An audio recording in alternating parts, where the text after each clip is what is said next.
আবার যৌতুকের জন্য পিটায়, আছে না নাই? জোরে বলেন, আছে না নাই? শয়তান দিল যৌতুক, কোরআন দিয়েছে মোহর। আমরা এখন মোহর ছেড়ে দিয়ে যৌতুকের পেছনে হাঁটি। জোরে বলেন ঠিক কিনা?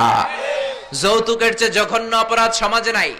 কুকুরের গোশত খাওয়া যত গুনাহ, যৌতুক তার চেয়েও বেশি গুনাহ, ঠিক কিনা? কুকুরের গোশত খেলে একটা গুনাহ হয়, হারাম খাওয়ার গুনাহ হয়, কিন্তু যৌতুক খেলে দুইটা গুনাহ হয়। এক হলো হারাম খাওয়ার গুনাহ, দুই হচ্ছে শ্বশুর বাড়ির উপরে জুলুম করার গুনাহ। জোরে বলেন ঠিক কিনা? মা আয়েশা বললেন, ইয়া রাসূলুল্লাহ, আমি দৌড়াদৌড়িতে রাজি। বিশ্বনবী বললেন, লেটস স্টার্ট দ্য কম্পিটিশন, চলো কম্পিটিশন শুরু করে। ওই যে মদিনার মসজিদের পাশে বড় একটা পিলার দেখা যায়, ওই পিলারের মধ্যে কে যে আগে ধরতে পারে রে আয়েশা, চলো আমরা দৌড় দেই। বিশ্বনবী বললেন, ওয়াহিদ ইসনাইনি তালাতা, 1 2 3 লেটস গো, চলো দেই দৌড়। বিশ্বনবী অপেক্ষাকৃত মোটা ছিলেন, মা আয়েশা চিকন ছিলেন। মা আয়েশা দৌড় দিলেন, বিশ্বনবীকে পেছনে ফেলে ওই পিলার ধরে মা আয়েশা ফার্স্ট হয়ে গেলেন। কোন সুবহানাল্লাহ। মা আয়েশা মহা খুশি।